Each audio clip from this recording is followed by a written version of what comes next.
I am not Sanjay Gupta. Sanjay had to reschedule. This is what you get when you don't pay a speaker fee. So you get what you pay for.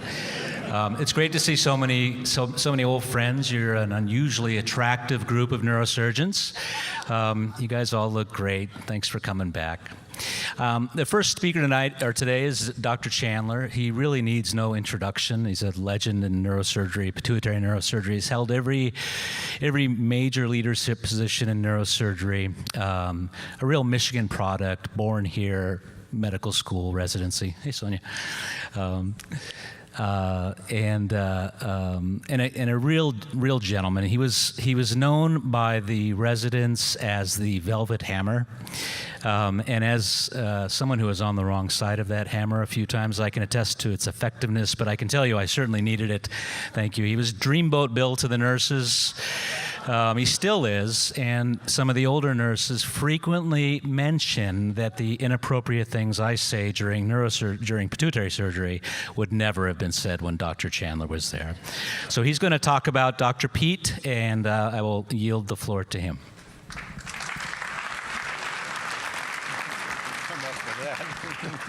First of all, I want to thank all of you for coming back. This last night was so touching, and as I say, it was like having my life flash before me, seeing literally generations of folks and people who were here before I was. I see Dr. Vander Ark, Dr. Klein, and so welcome back, and we appreciate you making the effort to get here. So many of you came a long ways. Secondly, I want to thank Dr. Marsh for a wonderful talk. He's obviously become a great writer, but also a great speaker. And I think maybe if we all had that Oxford English accent, we'd sound a little brighter. But it's not just the accent. It's a wonderful message, and keep up the great work. So, thirdly, before I talk about Dr. Peet, I just wanted to add a perspective. I realized that 50 years ago, this is a 100-year celebration. 50 years ago, I was a medical student here. I was rotating on neurosurgery. I was doing surgery in a neurologist's lab out at the VA on little rat spinal cords, and although not successfully. And so I think I've been privileged to sort of see the last 50 years here and be part of that. And again, I know there's a couple of folks here that started before I did. So let me go ahead. I'm going to move over here a little bit so I can see the slide. So I'm going to talk about Michigan's first neurosurgeon, Max Peet, and he was really, oh, there's a monitor down there, thank you. Max Peet was not only the first neurosurgeon at the University of Michigan, and I'll sort of get to the 1918 date that Corinne came up with as the 100-year celebration, which turns out is very appropriate. But Max was one of the first neurosurgeons anywhere, and certainly the first one in the state of Michigan. Here's a picture of Max, and of course, over to his right side, you've seen this picture on some of the marketing for this meeting. Eddie Kahn over there, it's a great picture of the two of them together. Max was a local product, born, amazingly, 25 miles from Ann Arbor.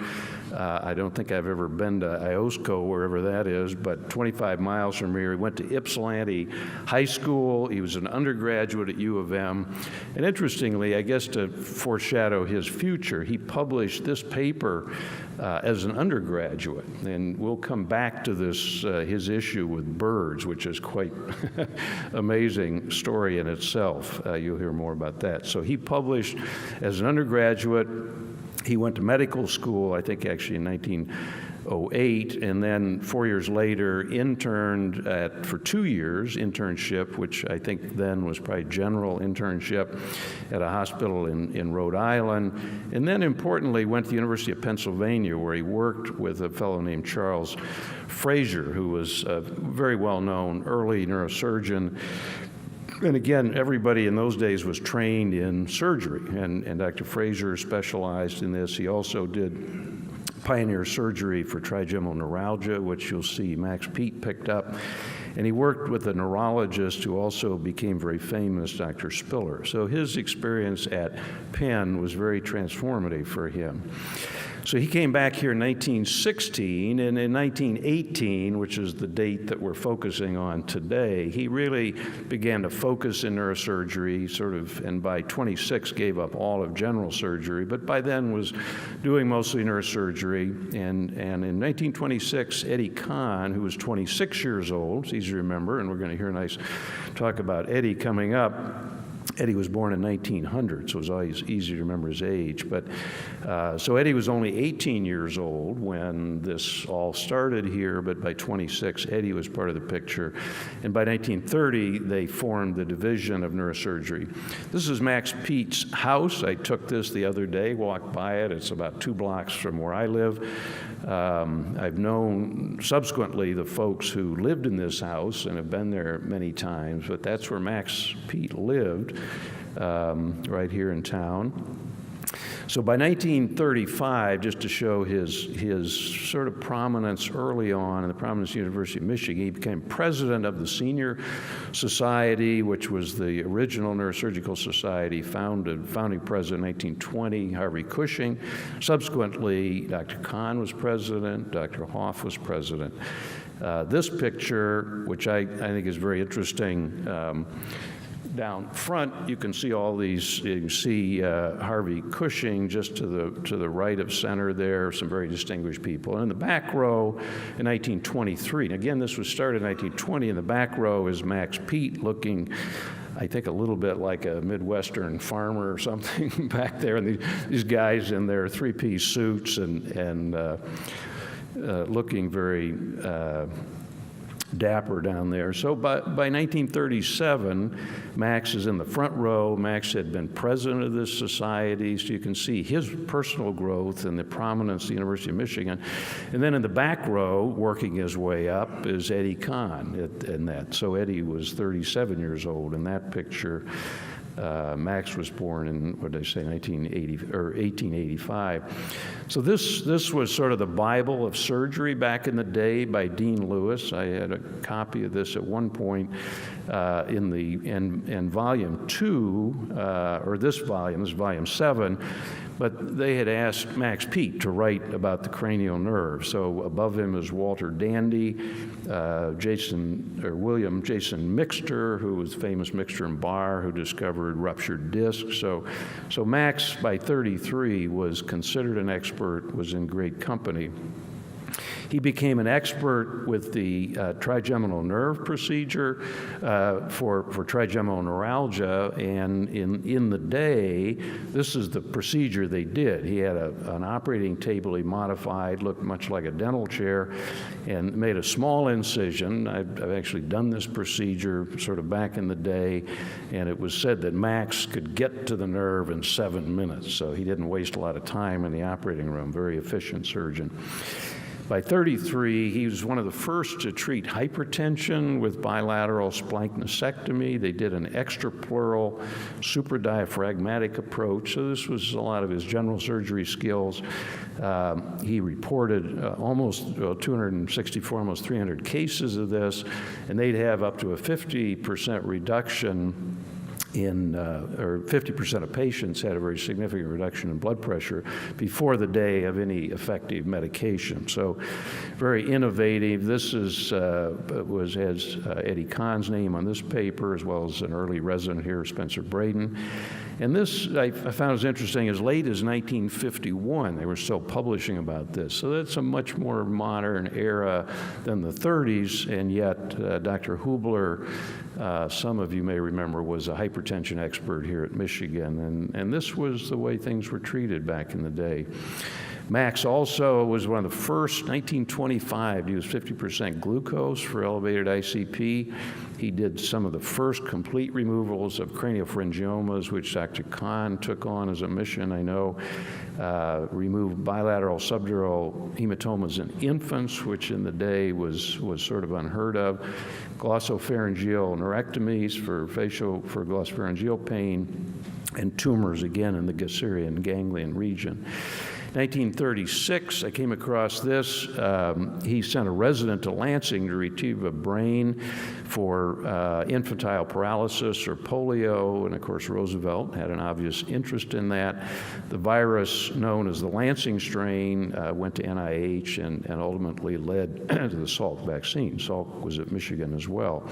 So I like this, 1928. Apparently Max somehow was there when Wilder Penfield was doing his first lobectomy for seizure control.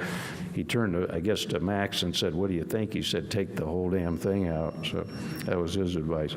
So I had occasion, I gave a talk about 19 years ago about Max Peet. I fortunately saved my slides in this, but I'd sort of come across through my wife's work, met this woman, said, "Oh, I know Max Peet," and she had been his scrub nurse. I actually talked to this woman, so it was a direct connection with somebody who worked with Max, who in the 40s, and she made these comments, which I had written down. She said he was sort of a devil in the OR, short-tempered, throw instruments. I like this one. It said he sent the useless instruments to bone and joint. But she said when her nephew was injured, Dr. Peet was there and never sent her a bill, took care of him day and night. And I like this one. When he tried to recruit her back after she left on a maternity leave, he said, "That's all right, let Eddie take care of the baby." Eddie Kahn.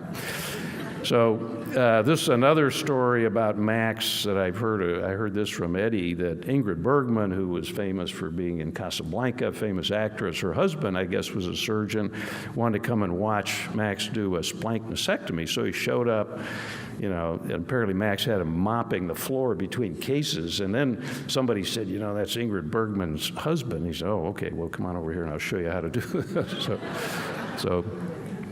So Max was, I mentioned that more about birds. He was a world-famous ornithologist. His picture hangs in the Smithsonian, and there are circles where people just knew him as an ornithologist.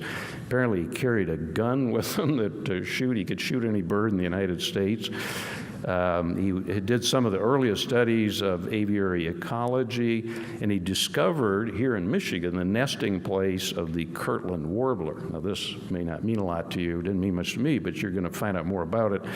So I tracked this down. I went back this was a number of years ago when Jesse, our son, was little, and his friend Max Fry, we went over. This building still stands, although they're moving the Natural History Museum. So we went in there. And I said to this woman, I said, "Do you know anything about Max Peet? I understand he had some birds here." So she pulled out this catalog. Now this is, volume 18 of this is 120,000 birds labeled, and this is only one volume. So then she goes over, she said, "Oh, Max Peet." I think she'd been waiting for somebody. She had reprints of his articles. She pulled out this drawer, and in this drawer are all these Kirtland warbler birds.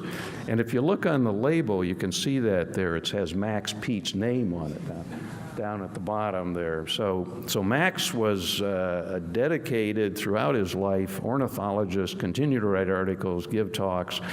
And this was in the newspaper back when Ann Arbor had a newspaper. The Ann Arbor News, an article about people still come from all over the United States to see the Kirtland warbler, and Max actually discovered that here. So he had many contributions. This story reminds me a little bit of what Dr. Marsh was talking about when to give advice, when not to give advice, which all of us who have had the privilege of training residents have sort of wrestled with. But one time Eddie was in the OR, and he thought he was in trouble, so he said, where the hell's Dr. Peet? And he never showed up, and Eddie made the comment. He said, "Oh, he's probably over in the museum stuffing those damn sparrows." And then a few weeks later, he was in trouble again, and he said, "Where is Dr. Peet?" And all of a sudden, Dr. Peet appears out of the back room to help him, and he said, "I was over stuffing the damn sparrows." It turns out he had been there the first time, but he was waiting literally in the wings to see if Eddie could get out of trouble. So this balance, this tightrope of when to help and when to step back. And so I think it's a good story. And Eddie told me that story. I actually did surgery with Eddie a couple of times, so I knew him knew him well. So Max, I guess maybe appropriate to his life and career, died in the operating room of an MI, and Eddie Kahn also sort of apropos finished the operation and then became the next chairman. So there was a real legacy. Max was chair of the ABNS when he died, and so continued to be a player throughout his life. Howard Nafziger, who some of you know this name, was a well-known neurosurgeon, made the comment, he said there was only one Max Peet. So anyway, thank you for your attention. And